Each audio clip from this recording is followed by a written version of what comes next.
So I know when I served as a minister in a congregation, often it would be like, well, why don't we have more people of color? And people who would want an answer right away would say, well, because they're not attracted to Unitarian Universalism. And I'd be like, have you read any of Mark Morrison Reed's literature? That's not true. And if we keep telling ourselves that because we're so nervous by the very question, we're not going to be able to move farther in this conversation. So sometimes we ask the questions and we keep holding them and asking them without anticipating an answer, because often there isn't a great one and there is some important, perhaps painful truths to learn as to why. So do you have those teach-ins to put up now, resources, Phil? Yeah, let me go to the webpage, okay? Great. I just had to plug in my other device in. So it's uuteachin.org. This is where we want everyone to go. I'll do a quick screen share so you can see it here. This is where we want everyone to go to get the resources to do the teach-in in your congregation. I'm going to share the screen now. You can take a look at it. Oh, great. Okay, coming up. There it is. There you go. Got it? Okay, so when you go to uuteachin.org, you will see this. Opportunity to find out what we do, what is the teach-in, how did it get started. You can get information about this current teach-in. And as I mentioned earlier, if you scroll down to the bottom of this, there's a Register Now button, and that's how you can get your congregation in that little map there showing that you will be doing the teach-in in your congregation. So, and one thing, I want to add something about that too. So remember how I said there's no one right way to do a teach-in? If you look at that little map, say you're an isolated rural congregation and you look at it and you're like, hey, Fairbanks, Alaska is about our size and they're doing one. I don't know if they're doing one. I'm just giving you an example. You could be like, maybe I'm going to call them and ask, like, well, what are you doing? You're about our size. You might be in a remote area, right? I mean, so you can connect with one another, or you might be a clergy person on this and you might be like, oh, hey, I know the minister serving there. I'm going to call and be like, what are you doing? So go ahead. Don't be shy about, calling to find out what other people are doing. We have to share our best practices and ask questions with one another. So by saying that you will do this, it's actually an opportunity to connect and to share and to learn from others. And that's part of the participatory nature of the teach-in that I think is really powerful. Yeah. So we have what we do to learn more about it, information about the current teach-in, information about the original teach-in. So you can find out what all happened last spring that led to this teach-in. Kind of, Sharon and I just gave you kind of a quick overview, but you can go there and find out what is going on there, what went on last spring to kind of lead to this. Up at the very top, though, we have more information about what this is, the original call to action for the teach-in. They have some great FAQs about the teach-in, such as, should we ask people of color to lead the teach-in, or who runs the white supremacy teach-in, things like that. So that's there. And I'm going to encourage you to look over those questions, particularly those of you who are finding yourselves in conversations with people who are nervous about this or that seem awkward. I think sometimes when people get anxious, they want certainty and they want answers. And sometimes too, because we want such certainty, we fall into new holes of assumptions without realizing we have them. So it could really help you to flip through those frequently asked questions. You might never have thought about why might this be good work for someone who does not self-identify as a person of color to lead, for example. Right. And what they do ask is if you do have people of color who regularly attend your congregation, that they suggest that you at least offer them a space to meet while the teaching is going on, because if you're like most of our congregations are predominantly white, and the way I see this is in some ways white people doing the work that they need to do to understand white supremacy, and people of color can be involved in that or not, but they get a choice about doing that. So here's under news, here's the original call to act, not the original, here's the new call to action letter. You can read about the request for doing it again. And this is Aisha Hauser, Christina Rivera, and Kenny Wiley, along with this time some people from the UUA, religious educators, lay and ordained clergy, and UUA staff were added to the team. Here's a map of all the congregations that did it last spring, and it was 2/3 of the congregations in the UUA. And there's I just saw it was 682. Yeah, there's Kenny, Aisha, and Christina right there. So. And I'm just thrilled. I come out of a religious education background. And so here are 3 religious educators who really had a huge impact on our movement. And I think religious educators do have a huge impact on our movement. But this is just such a tremendous example of that. So these resources are great. It's a great page to go to just really find out what this is all about and the history of it. So I would suggest, as Sharon said, you really look at these things as you work on your teaching. But should we go to the resources now themselves? Yeah. Can we start with congregational assessment? Can we start with that one? Yes. Well, first of all, they have some essential elements about the teach-in and what is white supremacy and Black Lives View You and the 8th Principle movement and things like that. So I think that's great. Where is that assessment? Is it farther down? I'm wondering if it's under home or about. I thought I saw it. Wow, I can't bring it up because if I do, my computer freezes. Yeah. Oh, Teach-In 2 worship track. Here it is. Is it on there? The assessment? I'm sorry, I just it saw should be on there. Yeah. Yeah. Okay. Well, yeah. Boy. Sorry about that, because I just looked at it today. So there it is. Okay, good. Shoo! It's under Teach-In resources without clicking on anything on the pull-down menu. Got it? Okay. So, Sharon, you were going to talk a little bit about the assessment and the importance of it? Yeah. I just want to briefly mention that the UUA does have a lot of tested opportunities for you if you feel like something that your congregation could benefit from and be open enough to, which be a congregational assessment about how you do on race and racism and questions of white supremacy. So again, we need to hit that balance of not too much anxiety, but enough push, right? So you discern what your balance is in your congregation. So if you go down a little bit, go down to racism audit. So the UUA has racism audits, and the congregation I used to serve, which did a lot of work on social justice and a lot of work on race, every time I said racism audit, you could watch someone visibly flinch, oh. And I said for years, I was like, we really need to do one. And I think honestly, the language just made people do this so much they couldn't get there. But so go ahead and read that if you want to consider more opportunities. But a lot of us, this is again where white supremacy filters in, we don't understand it.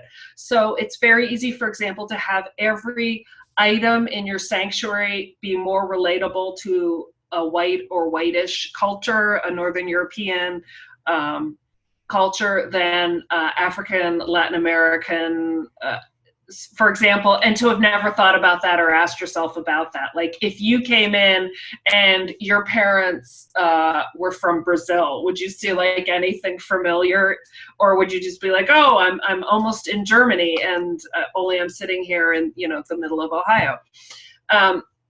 Similarly, what about in your foyer, your entryway, your religious education classes, your bathrooms? I mean, so if you do any kind of the racism or anti-racism audits, it really uplifts for you things you might never have thought about. When you sing music, will you try music in something out of the classical Western canon, for example? Do you use both of our hymnals? Do you try the third hymnal, which is the blue hymnal in Spanish? So it's the blue hymnal in Spanish, isn't it? The Voices de Caminos, that one. Do you know what I'm talking about? Yeah. I don't know the exact color, but we do have it. It's kind of maroon looking. Yeah. So sometimes we don't ask these questions or they just feel like too much for us. But if you go through and do an education or a racism audit, it can really uplift this for you. And then you look at it and you go, huh, Which one of these might we want to work on? So I want to offer that as one way that you can continue to do this work of disrupting white supremacy. And I just have a little story. You were talking about, look around your sanctuary and what cultures are kind of represented there. One thing to always do is to kind of examine your own culture too. And I've noticed on some of the lists of ministers on Facebook talking about Halloween, All Souls, All Saints, Day of the Dead. I remember when it was a big deal when we first came, we started doing like Day of the Dead celebrations. And that was cultural appropriation. We were doing it innocently, but that still doesn't make it right. But when you look at that and acknowledge that, we just kind of just wholesale took something from another culture, what should we do instead? It opens up opportunities. So what these ministers did, where they were asking, how does your culture, recognize people who have passed away and gone before us around this time of year? And so like I looked up Swedish culture, and this is a fairly recent sort of thing that they've done, but they go to cemeteries on All Saints Day and they light candles and they put them in front of the graves. And so the cemeteries in Sweden are full of lighted candles. But that's their tradition. And so imagine, how rich it would be as a religious educator, as a minister, as a worship committee, to start talking about how can we, approach this time of acknowledging those who've gone before us, our ancestors. How can we approach this time where we can really explore all of our cultures together, rather than just taking another culture and saying, we're going to do a Day of the Dead. So I think we've really learned a lot about how we can start approaching these things. But the important thing is, again, that's that kind of co-creating, participatory way of doing church that I think allows us to really examine who we are and each other and share with each other. And as we do that, that's when we become more aware of some of our unawareness, like Sharon was saying, being able to look around our sanctuary, our church, and just say, what are the cultural symbols here? What cultures are represented? So that's just a story. I just want to tag on to that. Something else is, if you get into the social political thought around racism, they talk about the creation of whiteness as a concept. So we use it as shorthand because we in America understand ourselves, if we are of a skin color like mine, to be white.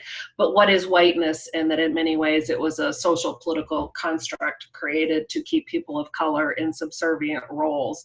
And so there's been a lot of talk about decentering whiteness or dismantling whiteness. Not that they're going to get rid of anyone, but like, what is your ethnic identity? I mean, somehow we've shorthanded white, and then that's put white people in a place, often because of power above or beyond people who had darker color skins. But it can be very powerful to reclaim, what is your ethnic identity? Are you Scandinavian? Are you German? Are you English? Are you Bulgarian? What are you, and what is that? And when did your family come, and why, and what did they experience? And to kind of step out of just accepting the identity of white, to know yourself, can be a way of dismantling or disrupting racism too. So I just want to offer that as a further opportunity for people if they want to take it. Because once you have more identities, then you can decide what you feel about the term and think about the term of whiteness and how you want to apply it to yourself or not. Thank you, Sharon. Do you want me to go ahead and look at those educational resources? Yes. And education next. Yeah, and Genevieve has a question that I want you to take a look at in the chat. Okay, I'll look at that. And maybe ponder it a little bit. I'll ponder. Okay, thank you.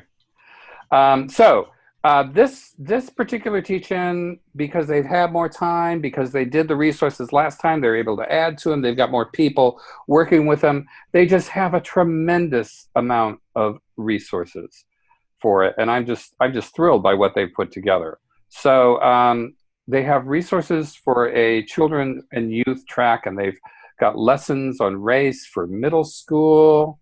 They have some videos on YouTube about this. They have readings to look at. They have a discussion guide. They have resources on institutional racism, person of color, just these words that we use, microaggression. This is really a great way to just explore all of these things. And so there are you're just seeing on there how many resources are available.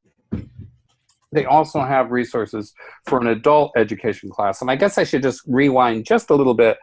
What they've acknowledged is that congregations are very different, and they wanted to provide resources for the various kinds of congregations that we have. So you'll see it right there. In that congregational assessment, you can look at your congregation and see whether you're more of a spiritual, worship-oriented congregation, or an education-oriented congregation, or an activist congregation. It'll help you choose resources that fit your congregation. And Sharon, I know you were going to talk a little bit more about that a little bit later, is just, understanding who your people are and how you want to approach this. But so there we have educational resources for both children and youth and adults. And as I showed you here, there are a lot of them. So I don't think anybody, don't feel like you're on your own with this. You have lots of resources to look at here. And then we have worship resources. Yes, Sharon? And okay. Yep, that's me. I'm going to talk a little bit about the worship resources, and keep remembering all those religious education resources we just looked at, because I'm going to come back to that. So, look that they split this worship resource into, they even say 5 qualities or categories. There's framing, grounding words, embodied practice, song, and message. So, those of you who are clergy or who serve on worship committees, you think about how you create worship. But again, what I really like about this is that some of our congregations, it's all about the message, that they want that 25-minute word. And others are like, no, there has to be some movement involved, or no, it's only going to reach us through song. And some of them are like, I'm a combination of a couple of those. So I think they did a really great job uplifting different ways that you can engage your congregation in one worship service.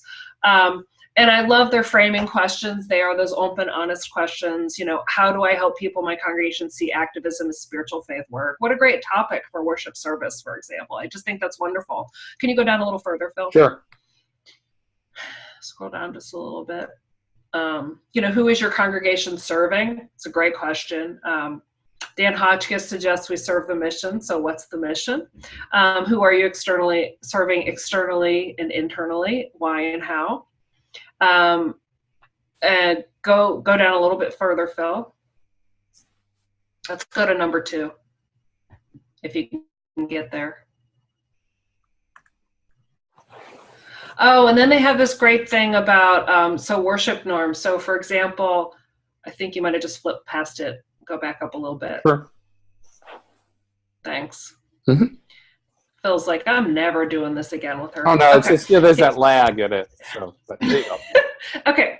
So worship norms. So, I don't know about you, but congregations I have served have been very awkward and at times angry about clapping.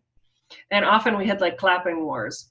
And sometimes clapping wars and music wars and organ versus piano wars and choir wars and drum set wars are really ways of talking about culture, right?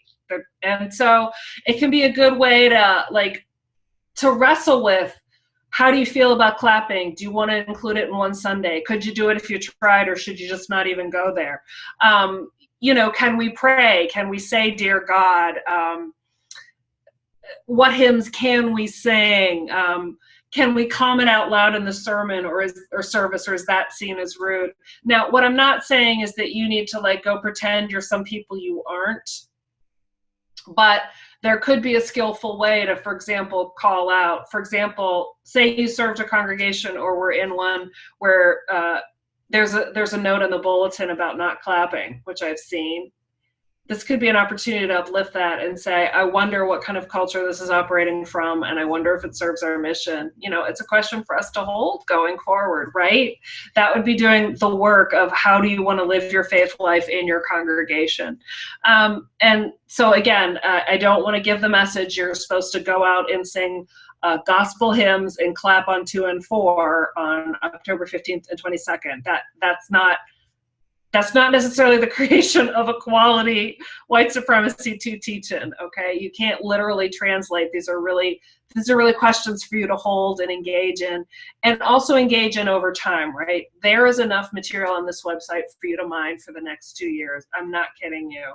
You could slowly use videos, slowly use readings, slowly introduce music, slowly introduce concepts, both particularly for the worship, but also for those education sections, which you could probably retrofit for like older or younger students, and wouldn't even necessarily have to be done all in one day. And so I do want to encourage you to repurpose these materials for as long as you can make them work.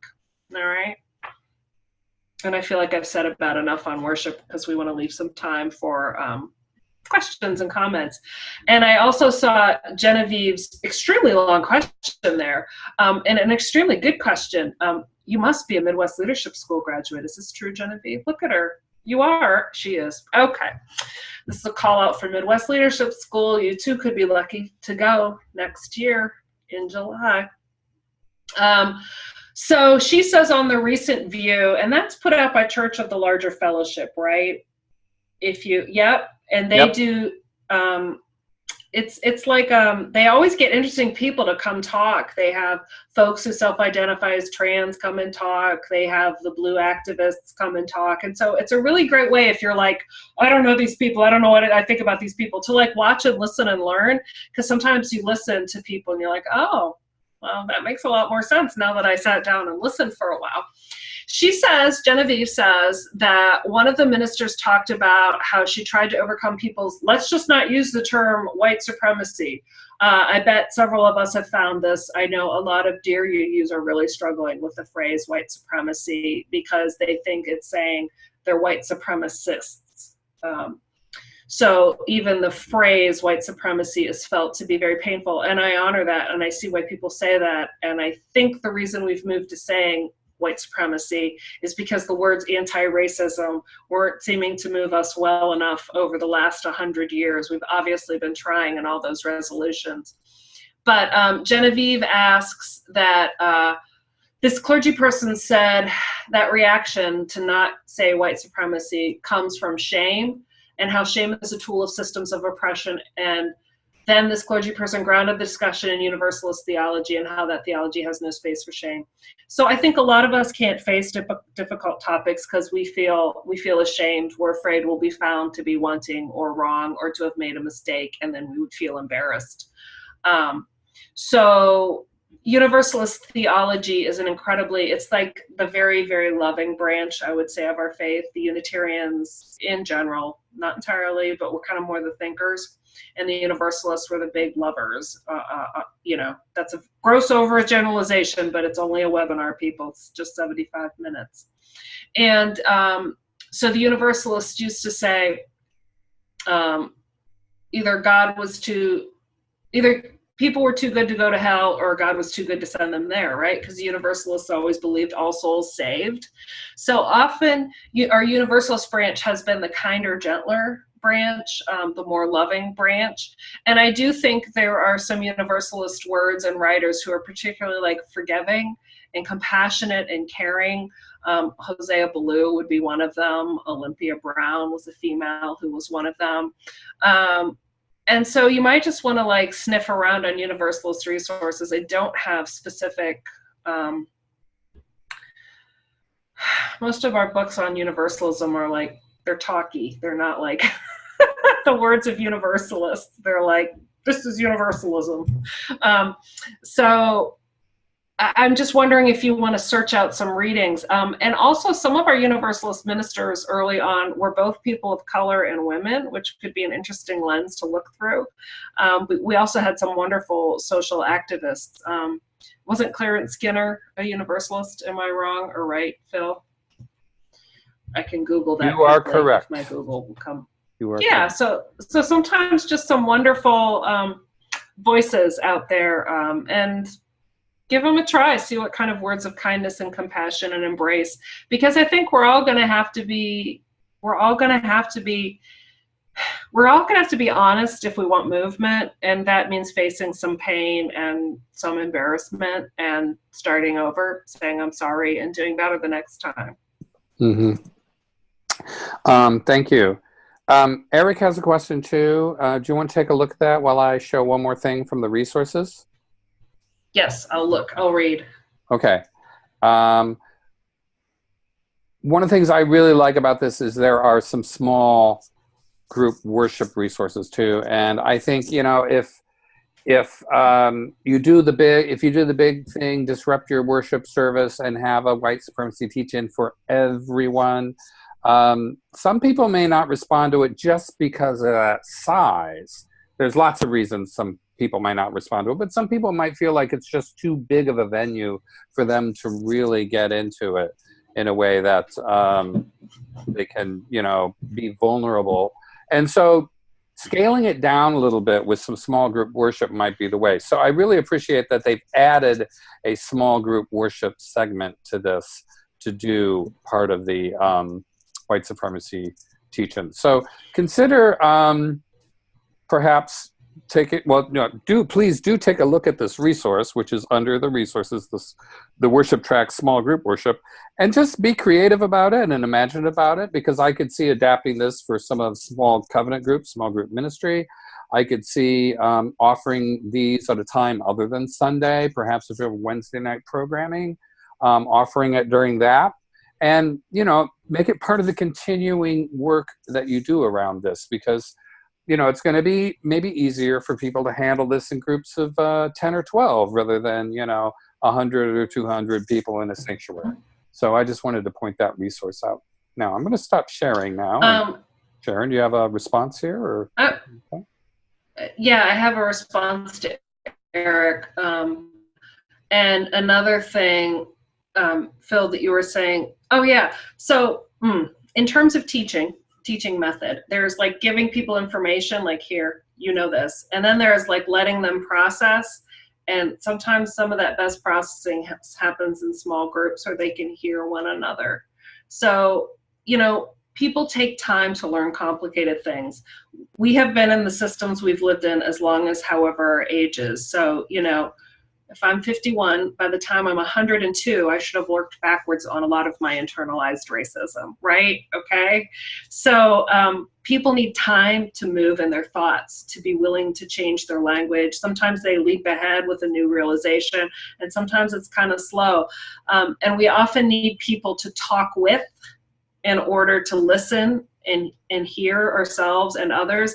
And we also need space to walk away and think for a while and process it and sift through the new lens we're considering trying on, right? So again, that's why the work's not done in a day. It's a process, it's a journey, it's not a destination.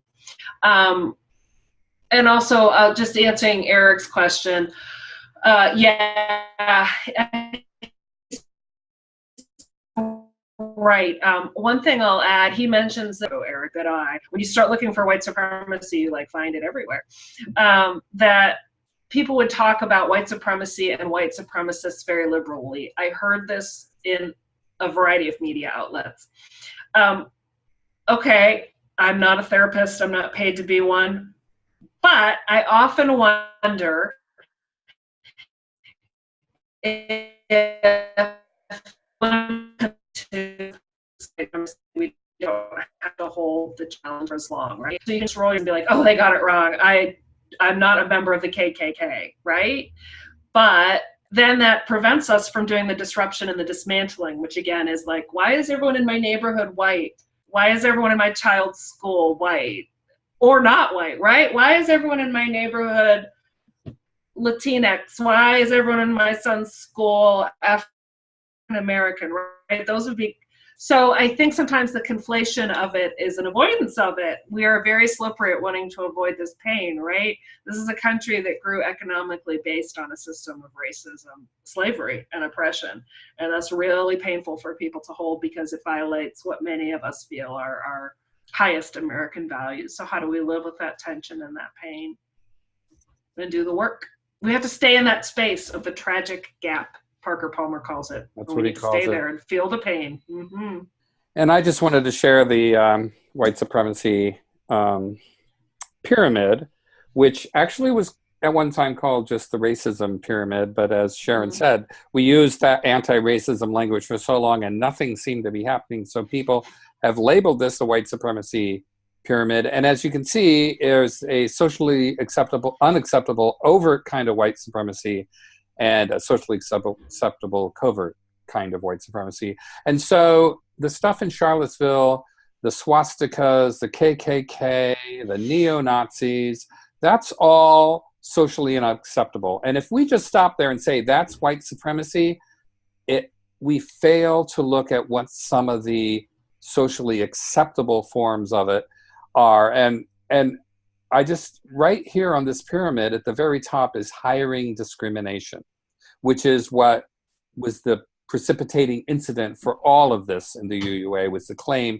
that there was a case of hiring discrimination at a very top level sort of position.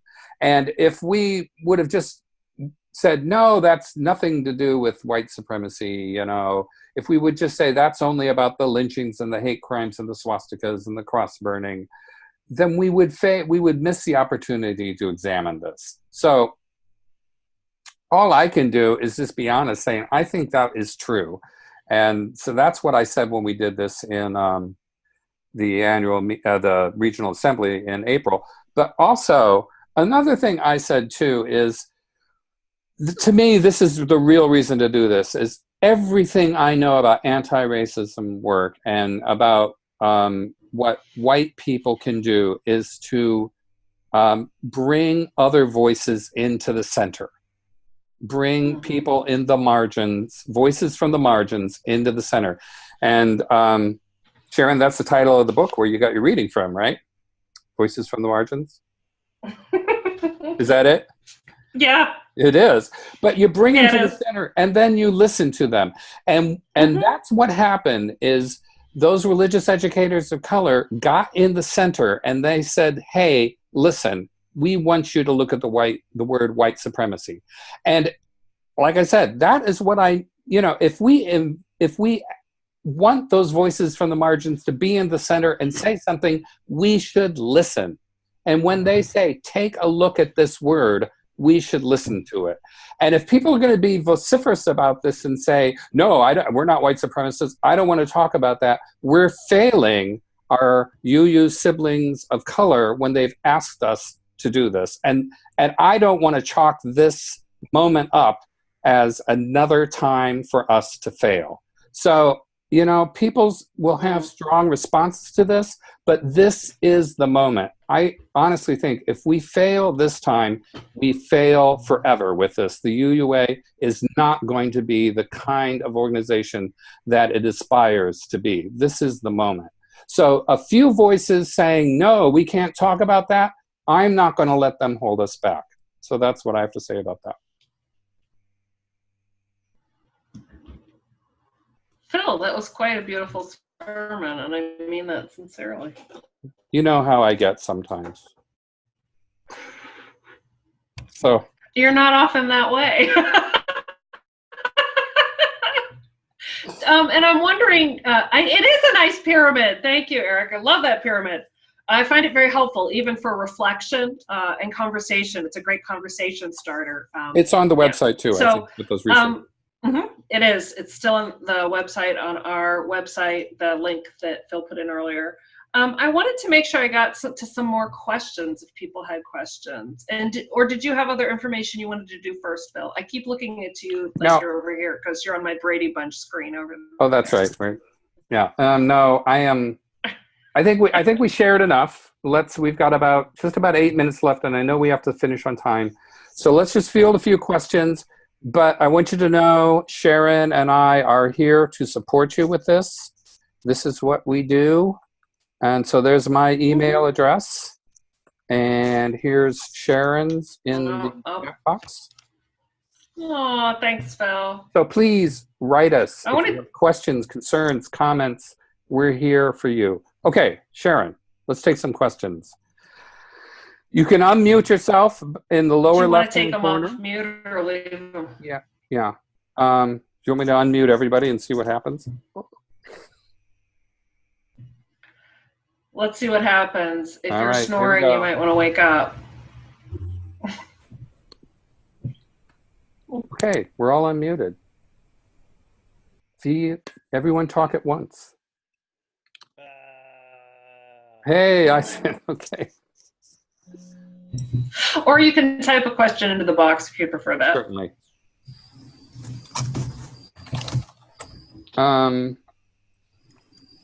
Yeah, I hope this helped you get some of what you wanted out of this this evening, and pointed you perhaps in some directions where you might be able to feel a little more confident about doing the white supremacy teaching. So questions? Any questions? Any comments at the moment? I think we need to mute again because some folks are typing, which I understand. So use the left-hand corner. Yeah, that's fine. So in the left-hand corner, you will find your... Does Jeff have a question, though? It's a comment. Yes. Yeah, it's a comment. Hi, oh, Jeff. Hi, Jeff. Yeah, I'm up in Delaware County, Pennsylvania. Oh, yeah. Hi. Yeah. Hi. My wife and I couldn't participate in the earlier teach-in. We happened to be out of town at that time. So I'm getting involved in it and trying to organize one. Probably because of logistics, it may happen a little later than these two forthcoming Sundays. Oh, yeah. It's fine. The main thing I wanted to say is I found the webinar very helpful and very encouraging, because you presented it in a very sort of organized and a very specific way, but it made it seem less frightening. It made it seem less intimidating. It made me feel that working with my other members of people in our Black Lives Matter group, that looking at the resources, some of them have done it before, and that will help too, but that this is something I can do. So Thank you for putting in the effort. I appreciate it. Well, thank you, Jeff, and thank you for being here. And you can contact Sharon and me too. Even though you're in a different region, we're happy to talk to you. We'll hook you up. We're still here for you if you need more resources. But thank you. It's a big world. Thanks. And I just want to comment too. Eric put a great question in the chat box. He said his congregation in Philly, hello Central East again, is integrated more than most. Is it standard to offer separate discussion groups, one for white, one for people of color, one for mixed?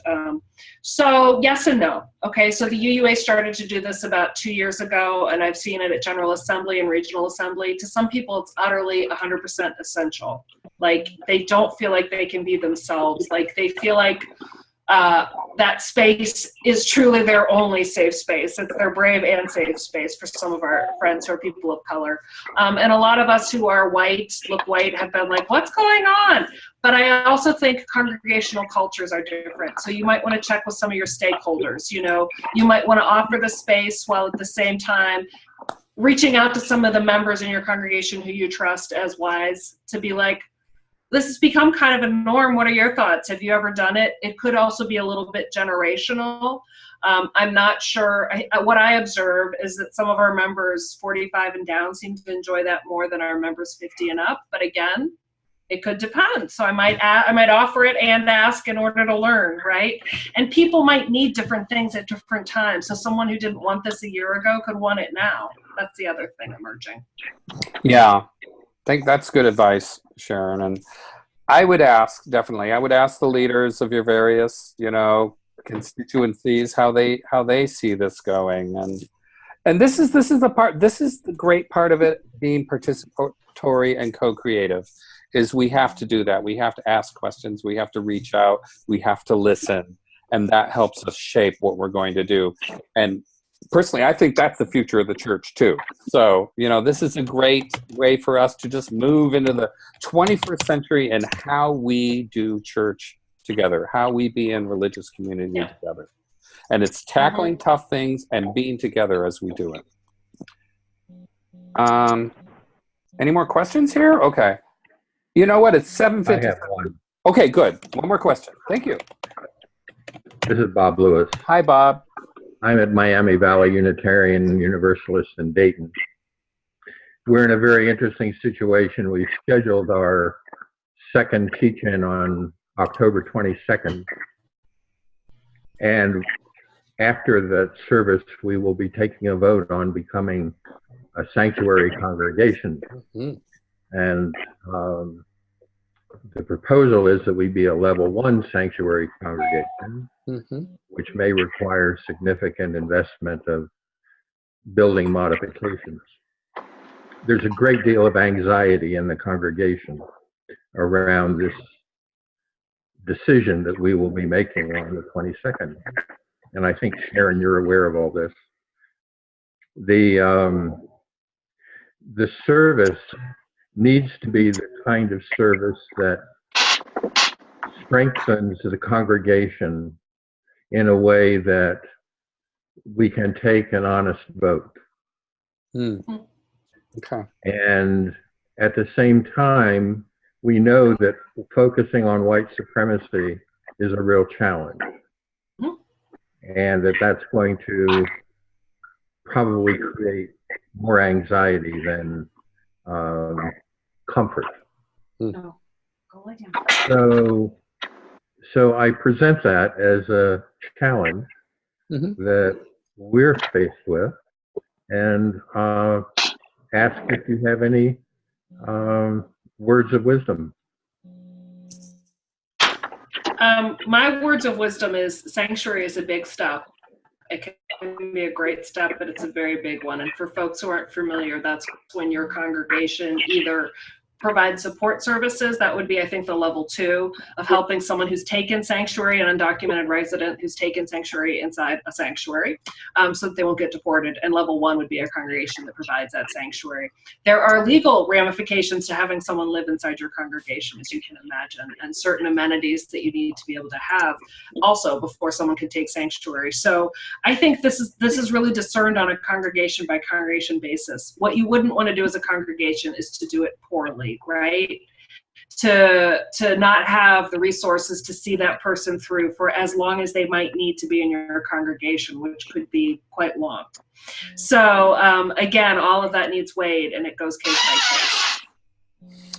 case. So I don't know, Sharon, you might want to connect with Bob for more about that, because this is a big question. So we are here to work on it. But thank you for those words, Sharon. Thank you for that question, Bob.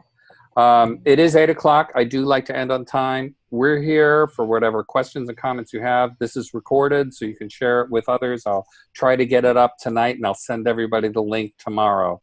I'd like to close with some words from Joseph M. Sherry, again from the Voices of the Margin book. He has a prayer for living intention. If we have any hope of transforming the world and changing ourselves, we must be bold enough to step into our discomfort, brave enough to be clumsy there, loving enough to forgive ourselves and others. May we, as a people of faith, be granted the strength to be so bold, so brave, and so loving. So thank you all for being here tonight. Thank you for participating. Thank you.